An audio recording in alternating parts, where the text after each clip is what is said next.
반갑습니다. 한 주간 잘 지내셨나요?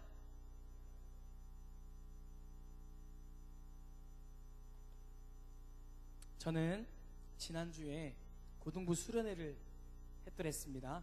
저 안녕했을까요? 오늘 아침에, 지금은 조금 나은데 아침에 고등부 설교할 때는 그 입에 힘이 안 들어가더라고요. 그래서 발음이 되게 새고 있다. 전혀 걱정 안 해주시네요. 자, 지난주 말씀 제목 혹시 기억나는 분이 계실지 모르겠는데, 부르심에 응답하는 삶이었습니다. 저는 설교는 실컷 성실과 영적 안테나를 잘 세우는 것과 순종하는 것에 대해서 말씀을 드렸었는데, 정작 제 자신은 수련회를 준비하면서 굉장히 많이 넘어졌습니다. 제 마음에 자꾸 이상한 마음이 비집고 들어오는 거예요. 하나님께서 부르셨던 그 소명을 가지고 나아가려고 하기 전에 이미 저에게 이런 마음들이 많이 생겼습니다. 너 기도로 준비 많이 했어?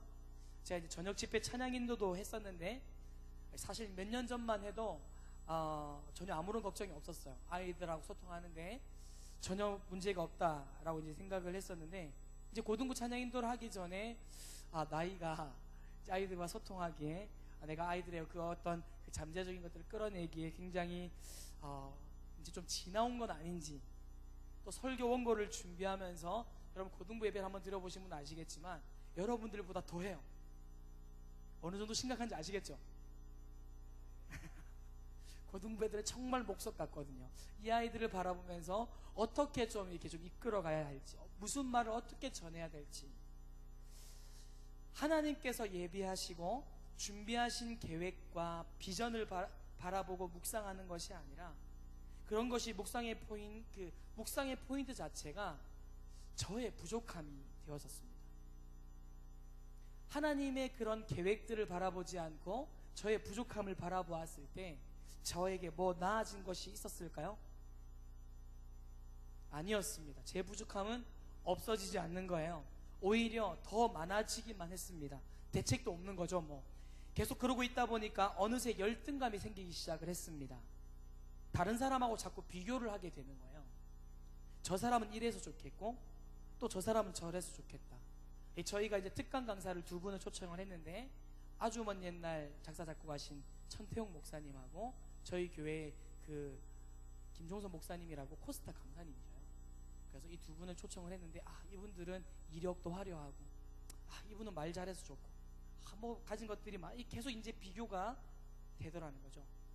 이러고 있는 시간에 좀 더 기도하고 더 성실하는 것이 맞는데, 거기서 이렇게 빠져나오는 것이 쉽지가 않았습니다. 그러면서 다시 하나님께서 모세를 부르셨던 이 소명 사건을 묵상하게 되었습니다. 하나님의 계획은 모세를 통해서 이스라엘 민족을 애굽에서 건져내신다는 것이었는데, 이 모세의 인생의 그 아름다운 꽃을 피울 수 있는 나이스 타이밍이었는데, 문제가 생긴 거죠. 무슨 문제냐면, 하나님께서는 꽃을 피우시겠다 하고 모세는 꽃 피우기를 거절하게 되는 겁니다. 우리가 하나님의 일을 하는 데 있어서 그 일들을 크게 방해하는 것들이 있는데요, 그 중에서도 큰 것 2가지를 꼽아보자면, 하나는 교만한 마음입니다. 그러니까 자기 자신을 지나치게 믿는 거예요. 또 다른 하나는 교만한 마음 반대로 지나치게 자기 자신을 비하하는 그런 열등의식을 가지는 겁니다. 오늘 모세는요, 2가지 모습 다 보입니다. 물론 우리들의 모습일 수도 있습니다. 자, 40년 전 모세는 자기 자신을 과신하고 교만했던 모습이었다면, 그 이후에 40년이라는 광야 생활에서는 그 마음들이 와장창 깨어져 버렸습니다. 물론 우리가 생각했을 때 교만함이 깨어졌다, 긍정적인 모습으로 볼 수도 있겠죠. 문제는 모세의 좋은 면까지 다 깨어져 버렸다는 거예요. 그 깨져버린 마음에서 나와야 하는데 못 빠져나옵니다. 모세가 못 빠져나와요. 무려 몇 년간 못 빠져나와요? 졸리십니까? 몇 년간 못 빠져나와요? 이 수렁에서 40년간을 못 나왔어요. 여러분, 모세가 이 40년간 무슨 생각을 했겠습니까? 내가 왜 그랬을까? 저들은 왜 나한테 돌을 던졌을까? 이런 열등감 같은 것들이요. 분노, 뭐 자기 연민, 남탓만 하면서 열등감으로 똘똘똘똘 무장되었을 겁니다. 하나님은 모세가 이스라엘의 지도자로 세워지기 전에 이 병, 이 열등감 먼저 치유되어야 함을 아셨습니다. 그래서 하나님이 모세를 찾아가셔요. 모세와 대화를 하십니다. 그러면서 모세가 가진 그 열등의식을 조금씩 치료해 나가십니다. 모세가 자신의 모습을 온전히 드러낼 수 있도록 하나님이 유도하는 장면들이 나와요. 마치 병원에서 의사 선생님께 어떤 문제가 있어서 이렇게 아픈 건지 아낌없이 다 말하는 것처럼 모세도 하나님 앞에 다 말씀을 드립니다. 자신의 치부까지 다 드러내요. 오늘 본문에 나타난 모세의 마음속에 있는 열등 그 의식 증상은 한 4가지 정도로 정리할 수가 있습니다. 오늘 이 4가지 증상과 이 증상 하나님께서 어떻게 치료해 가시는지 함께 알아보도록 하겠습니다. 자, 첫 번째, 모세는요 자신의 모습을 상실한 상태였습니다. 보십시오. 하나님이 모세에게 말씀하셨습니다. 내 백성인 이스라엘 민족을 인도해 내라, 출애굽시켜라. 그러자 모세가 대답을 합니다. 출애굽기 3장 11절 말씀 함께 읽겠습니다. 출애굽기 3장 11절 말씀 함께 읽겠습니다. 시작.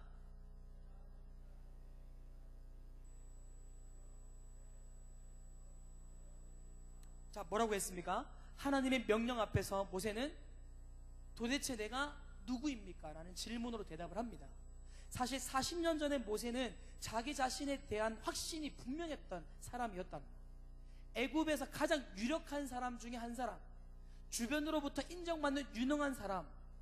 하지만 이제 40년이 지난 지금은 자신 스스로가 내가 누구인지 잘 모르겠다. 그러니까 뿌리부터 흔들리기 시작하고, 쉽게 말하면 자기 존재에 대한 가치를 알지 못하는 지경까지 이르렀다는 거예요.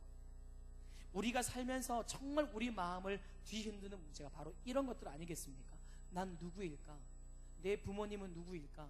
나는 어떤 존재일까? 나는 어떤 가치가 있을까? 뭐 이런 것들이요. 모세는 지금 내가 누구인지 모르는 자기 상실을 굉장히 크게 겪는 사람 중에 한 사람이었습니다. 자, 두 번째, 지금 모세는 스스로를 믿지 못하고 있어요.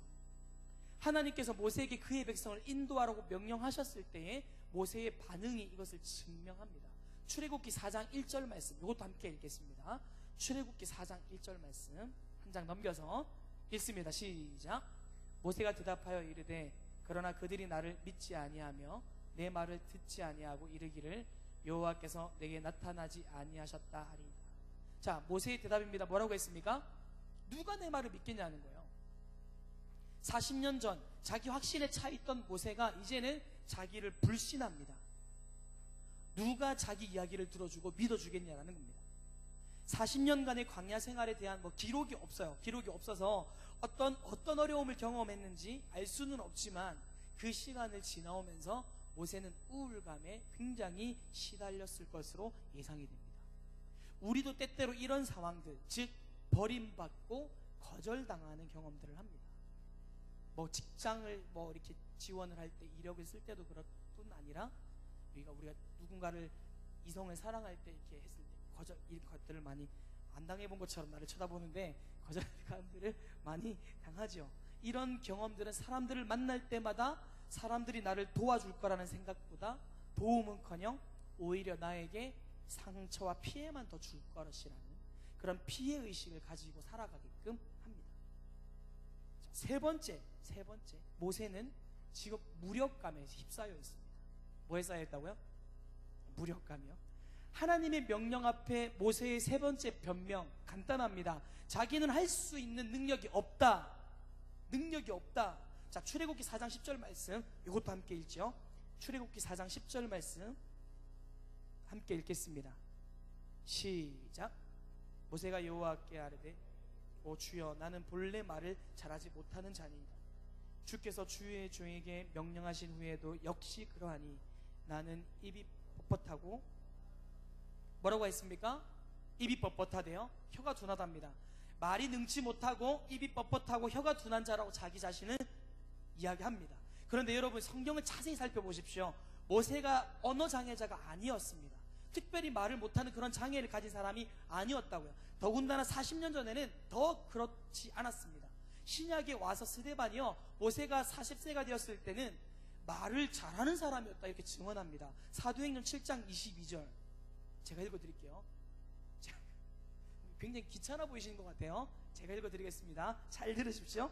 자, 사도행전 7장 22절. 모세가 애굽 사람의 모든 지혜를 배워 그의 말과 하는 일들이 능하더라, 이렇게 이야기를 합니다. 모세는 말을 잘했고 일처리 능력이 굉장히 뛰어났던 사람이었습니다. 심지어 당시, 여러분 애굽이라고 하면 당대 최고의 문명지 아니겠습니까? 그 애굽에서 지혜와 지식의 최고 정상에 서 있었다는 겁니다.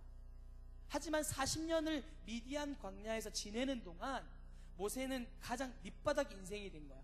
무력감에 빠져가지고 허우적거리는 꼴이 되었습니다. 진짜 공감이 저는 많이 됩니다. 우리도 그럴 때 있잖아요. 실패와 좌절을 반복하다 보면 결국 새로 시작하기에 너무 늦었다, 아 나는 안 되나 보다, 이 현실들을 바라보면서 무력감에 못 헤어져 나올 때가 참 많은 것 같습니다. 해봤자지 뭐 안 되잖아, 이런 것들이요. 어떤 의미에서는 우리가 모세보다 좀 더 심할 때가 많은 것 같아요. 하나님께 묻지 않고 내 능력만을 바라보면서 포기에 익숙해버린 것이 우리들의 모습이지 않을까. 그런 것들이 모세보다 우리가 훨씬 더 심하지 않을까, 이런 생각들을 해보게 됩니다. 자, 네 번째, 모세는 지금 자기 자신을 지나치게 과소평가하고 있습니다. 우리는 흔히 자신을 과소평가하는 것이 겸손이고 미덕이라고 생각을 하잖아요. 근데 여러분, 겸손의 진짜 뜻이 무엇인지 아십니까? 겸손은 자기 자신을 낮추는 것이 아니라 다른 사람을 높이는 것이 겸손입니다. 저는 그게 이제 항상 내 자신을 깔아뭉개고 내 자신을 못났다는 것이 겸손이죠. 항상 그렇게 살았어요. 그래서 다른 사람들한테 저는 얼굴이 못생겼잖아요, 항상 이렇게 팩트라고 얘기하지 마. 팩트라고 얘기하지 마세요. 자, 미안합니다. 자, 우리는 흔히 자신을 가소평가하는 것이 겸손이고 미덕이다. 하지만 자신에 대한 지나친 가소평가는 그 사람으로 하여금 하나님 앞에서 불순종하게끔 하기도 합니다. 보십시오. 출애굽기 4장 13절 말씀, 이것도 같이 한번 읽겠습니다. 출애굽기 4장 13절 함께 읽겠습니다. 시작. 저 뭐래요? 보낼 만한 사람을 보내. 하나님이 지목한 사람이 누구입니까? 다른 사람이 아니라 모세였습니다. 하나님께서 지목했다는 것은 다른 의미가 아니라 하나님이 책임지시겠다는 의미가 같이 있는 거죠. 지난주에 우리가 나누었던 것처럼 능력이 필요해? 능력 준다는 겁니다. 지혜가 필요해? 지혜를 주신다는 겁니다. 하나님이 부르셨다면 그 일에 대한 성공과 실패도 하나님께서 이끌고 가실 거라는 겁니다. 하지만 모세가 거부해요. 나는 무가치합니다. 나는 무가치한 존재예요. 보낼 만한 사람, 믿을 만한 사람을 보내십시오. 나는 안 됩니다. 지나친 열등의식은 겸손이 아니라 우리를 하나님보다 더 앞서게끔 만들고 하나님보다 더 앞서 나가게 하는 그런 교만과 불순종을 만들어냅니다. 여러분, 나의 문제를 바라보고 문제를 묵상하지 말고 문제보다 크신 하나님, 문제보다 크신 그 전능하신 하나님을 묵상하는 저와 여러분 되기를 간절히 소망합니다. 믿음으로 아멘. 아멘. 자, 그렇다면 생각해 보십시다. 하나님의 사역을 방해하는 열등의식의 문제는 여러분 어디서부터 오는 것일까요? 물론 현실이 진짜 그럴 수 있어요. 사실 실제로 그렇다기보다는 이런 것들은 주로 우리들의 생각과 의식에서부터 비롯됩니다. 그렇기 때문에 우리의 어떤 의식이 변하지 않는다면 우리의 삶이 변화되지 않습니다. 오늘 하나님은 모세의 생애를 치유하시면서 우리의 생애도, 우리의 삶도 치유하기를 원하십니다. 모세를 통해서 치유되어가는 과정을 함께 보시죠. 자, 3가지 정도로 정리할 수 있습니다. 먼저 첫 번째, 하나님은 모세에게 열등의식의 문제들을 막 다 드러내게 하신 다음에 그 자리에다가 창조의식을 심어주십니다. 가장 먼저 모세의 이름을 불러주셔요. 유니크하잖아요. 모세. 출애굽기 3장 4절 보십시오. 모세야, 모세야. 누군가가 자기의 이름을 불러주는 거예요. 모세야, 모세야. 2번이나 부르십니다. 여기서부터 시작인 거죠. 하나님께서 부르시는 것, 그것을 듣는 것부터 시작이 되는 겁니다. 하나님이 모세의 이름을 왜 2번이나 부르셨을까요? 모세가 40년 동안 광야에 있으면서 그 정도로 무너졌다라는 거예요. 자기 이름조차 상실하고 있는 것을 하나님이 아셨기 때문에 하나님은 모세의 이름을 부르시면서 모세에게 그 독특한 창조의식을 심어주십니다. 창조의식이란 쉽게 말씀드리면, 여러분 이 세상에 뭐 70억 인구가 있다고 했을 때 우리 각자를 유일하고 독특한 사람으로 하나님이 만드셨다라는 것을 인식하는 것입니다. 나와 닮은 사람, 뭐 물론 비슷한 사람은 존재할 수 있겠지만 똑같은 사람은 한 사람도 없는 거죠. 모세가 했던 이 비교의식이 세상적인 가치관이라고 한다면, 창조의식은 하나님이 주신 생각입니다. 창조의식을 가진 사람들은 비교하면서 자기 자신을 막 죽이지 않아요. 남을 무시하는 경쟁을 하지 않습니다. 그저 하나님이 내게 맡겨주신 사명을 소중히 여기고 그것을 이루어가기 위해서 열심히 살아갑니다. 모세의 가장 커다란 문제점은 이 비교의식이었어요. 최소한 두 가지를 비교하면서 자기 자신을 괴롭혔습니다. 첫째는 바로와 비교하는 거예요. 모세는 애국 궁중에서 그 살 때에 바로의 말이 곧 질서고 법인 것을 보았습니다. 바로와 늘 비교되는, 또 비교하는 모세가 그래서 이렇게 다시 질문합니다. 하나님, 내가 누구이기에 바로에게 갑니까? 바로하고 자기하고 자꾸 비교를 해요. 두 번째는 그의 형 아론과 비교하는 것입니다. 아론은 우리가 아는 것처럼 말을 잘했던 사람이에요. 그와 비교해보면 모세는 말이 서툴렀다라는 겁니다. 여러분 보십시오. 사도 바울은 에베소서 2장 10절에서 우리를 보고서 그의 만드신 바라고 선포합니다. 졸리시죠? 찾겠습니다. 에베소서 2장 10절. 에베소서 2장 10절 신약에 있습니다. 고린도전서, 갈라디아서, 에베소서 2장 10절 말씀 함께 읽겠습니다. 시작. 우리는 그가 만드신 바라 그리스도 예수 안에서 선한 일을 위하여 지으심을 받은 자니 이 일은 하나님이 전에 예비하사 우리로 그 가운데서 행하게 하려 하십니다. 우리는 뭐라고요? 그가 만드신 바. 영어 성경은 이 말을 마스터피스라고 번역을 합니다. 즉 하나님의 걸작품이다 라고 이야기합니다. 여러분 우리가 기억하면 좋겠습니다.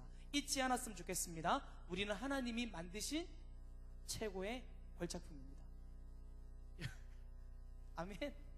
여러분 이거를 내가 인식하고 인정하고 살아가는 사람과 아닌 사람과의 삶의 질은 너무나 달라지게끔 되어 있습니다. 다시 한번, 나는 하나님의 최고의 걸작품입니다. 믿으십니까? 믿으십시오. 믿기를 바랍니다. 자, 두 번째요. 하나님은 모세에게 열등의식의 문제를 드러내신 다음에 그 자리에 창조의식 그 다음으로 동행의식을 심어주시면서 열등의식을 치료하십니다. 모세가 지금 부딪힌 문제는 무력감이라고 말씀드렸습니다. 80세가 된 모세 보십시오. 당연히 육체의 힘이 떨어지는 것을 느꼈을 거 아니겠습니까? 예전 같지 않겠죠. 하나님께서 모세에게 알려주시고자 하는 것은 바로 이것입니다. 힘으로 하나님의 일을 하는 것이 아니라 하나님과 동행할 때에 하나님께서 주신 힘으로 그 사명을 감당할 수 있다는 것, 80세에 부르신 이유 중에 하나 아니겠습니까? 저도 사실 여러분 성향이나 성격으로 봤을 때는 부끄러움이 굉장히 많고 낯을 많이 가립니다. 많은 사람들이 그것을 잘 알지 못하다가 저랑 조금만 친해지다 보면 와 진짜 부끄러움이 많구나 라는 것을 알게 돼요. 하나님께서 힘주시고 서게 하시니까 찬양 인도도 하고 설교도 하고 하는데 실제로는 많은 사람들 앞에 잘 서지 못합니다. 심지어는 제가 식당 가서 반찬 좀 더 달라는 소리도 못해요. 계산할 때 쭈뼛쭈뼛 미안해가지고 이렇게 하는 스타일. 물론 지금은 조금 나아졌는데 지금은 이렇게 제가 이제 요 정도까지는 해요. 근데 예전에는 그냥 가만히 서 있었어요. 부르지를 못해서. 안 믿으시겠지만 제가 그런 성향이었던 저를 보신 그 제 멘토 되는 목사님이 저한테 그런 말씀을 하셨어요. 하나님이 하시겠다고 하신 일에 네가 자꾸 못한다고 하는 성향이 있다. 그건 교만이다. 교만하지 말고 하나님이 하시는 일들이라면 거기 그냥 순종해라. 격려해 주시고 교훈도 해 주셔서 지금 그나마 좀 나은 삶을 살아가고 지금 저에게 주어진 일을 감당하고 있습니다.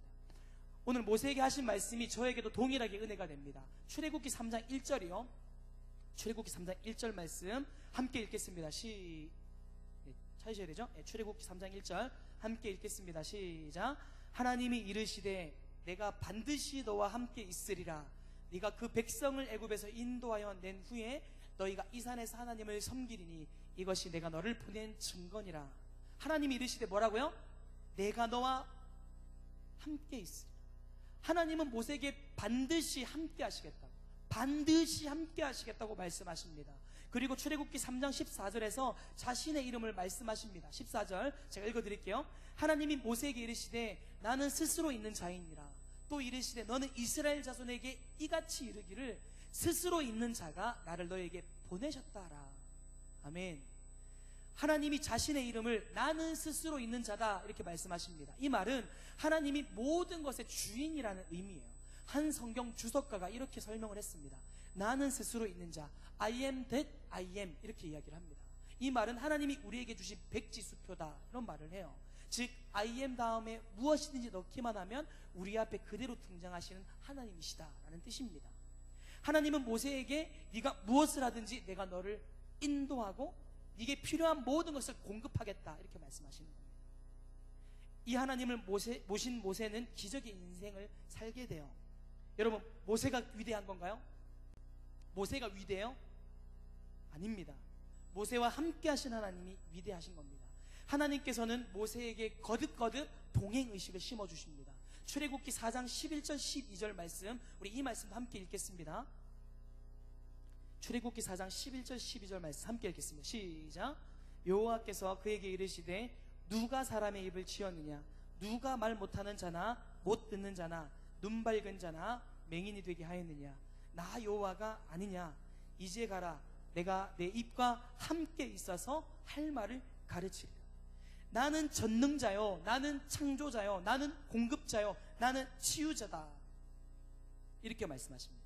이 말씀은 즉 네게 말이 필요하면 말을 주시겠다는 겁니다. 네게 능력이 필요하면 능력을 주시겠다는 겁니다. 그 하나님이 모세와 동행했다는 사실, 여러분 어마어마합니다. 진짜 예수님도 여러분 마태복음 28장 20절에 보면 볼지어다 내가 세상 끝날까지 너희와 항상 함께하리라 이렇게 말씀해 주십니다. 여러분, 우리가 이 말씀을 기억할 때에 이렇게 기억을 합니다. 모든 족속으로 제자를 삼아 아버지와 아들과 성령의 이름으로 세례를 주는 일, 이것을 다음에 볼지어다, 이렇게 이제 이게 더 중요한 강조점이 되어서 이야기를 많이 하는데, 여러분 영어 성경이나 헬라어 그런 어떤 강조점을 보면 거기에 모든 족속으로 제자를 삼아 세례를 주는 것에 초점이 가 있는 것이 아니라 볼지어다 내가 세상 끝날까지 너희와 항상 함께 있으리라, 이 말씀에 포인트가 있는 거예요. 그 사역들도 너무너무 중요하지만 그것보다 내가 먼저 예수님과 함께하는 것, 함께 걷는 것, 이것이 더 중요하다는 말씀이 이 마태복음에서 예수님 하신 말씀입니다. 하나님께서 주신 말씀에 뿌리를 두고 하나님께서 우리와 동행해 주신다는 의식을 가지고 삶을 살아낼 수 있기를 소망합니다. 안개가 가려져 있어서 때로는 하나님이 계시지 않은 것 같고 동행하시지 않는 것 같지만 하나님은 여전히 우리와 함께 하십니다. 믿으십니까? 하나님은 결코 우리를 버리지 아니하시고 떠나지 아니하십니다. 하나님은 결코 우리를 포기하지 아니하십니다. 우리가 믿음으로 그렇게 살아가기를 바랍니다. 자, 마지막으로 하나님은 모세에게 가능의식을 심어주심으로 모세의 열등의식을 치료하십니다. 어떤 의식이요? 가능의식이요. 하나님은 모세에게 할 수 있다라는 그런 가능의식을 자꾸 심어주십니다. 그래서 모세의 생각을 바꾸어 가셔요. 모세가 하나님께 묻습니다. 내가 도대체 누구간데 바로에게 갑니까? 자신감 없이 말할 때 하나님은 너 할 수 있다. 내가 너를 아론과 바로 앞에 하나님처럼 너를 세우겠다. 이렇게 말씀하십니다. 다른 사람이 모세를 볼 때 하나님을 보는 것처럼 그런 권위를 주시겠다는 것입니다. 출애굽기 4장 16절 말씀 제가 읽어드릴게요. 그가 너를 대신하여 백성에게 말할 것이니 그는 내 입을 대신할 것이요 너는 그의 하나님같이 되리라. 이 말씀에서 그는 아론을 가리킵니다. 아론에게 뿐만이 아닙니다. 바로에게도 신과 같은 존재가 되게 하시겠다 말씀하십니다. 출애굽기 7장 1절 이것도 제가 읽어드릴게요. 여호와께서 모세에게 이르시되 볼지어다 내가 너를 바로에게 신같이 되게 하셨은지 네 형 아론은 네 대언자가 되리니. 하나님을 믿는 우리는 아무것도 두려워할 것이 없습니다. 하나님이 우리와 함께 하시기 때문에 그때 우리는 가능의식을 가지고 그리스도 안에서 모든 것을 할 수 있다고 고백할 수 있습니다. 말씀을 맺겠습니다.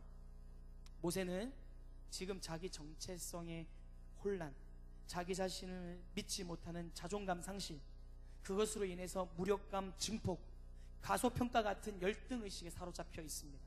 하나님은 이것을 치료하시기 위해서 창조의식, 동행의식, 가능의식을 심어 주십니다.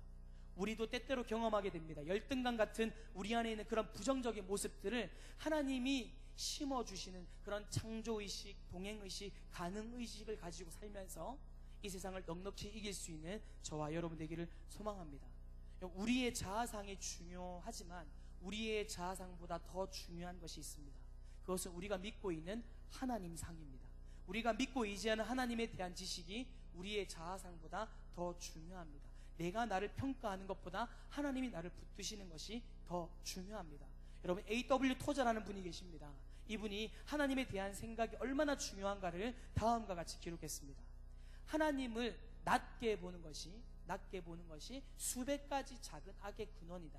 하지만 하나님을 높게 보면 수만 가지 일시적인 문제에서 해방된다. 하나님은 모세의 열등의식을 치료하시는 과정에서 하나님이 어떤 분인가를 모세의 의식 속에 심어주십니다. 하나님 상을 올바로 갖도록 도와주고 계십니다. 느헤미야가 이렇게 고백하지 않습니까? 우리가 하나님을 아는 것이 힘이 됩니다. 우리가 하나님을 기뻐하는 것이 우리에게 힘이 됩니다. 이렇게 고백을 합니다. 이 지점이요, 하나님을 알겠다고 하는 것, 하나님으로 인해서 기뻐하겠다는 것, 이 지점이 바로 힐링의 지점이 됩니다. 사랑하는 희성 청년부 여러분, 창조의 하나님, 전능하신 하나님, 구속의 하나님을 의지하는 가운데 우리가 열등의식들을 극복할 수 있기를 바랍니다. 하나님이 맡기신 오늘의 사명을, 우리 인생의 사명을 아까 말씀드렸던 하나님께서 치료하시는 그런 창조의식으로, 동행의식으로, 가능의식으로 날마다 승리하는 그것들을 잘 감당하는 저와 여러분 되기를 간절히 소망합니다. 함께 기도하겠습니다.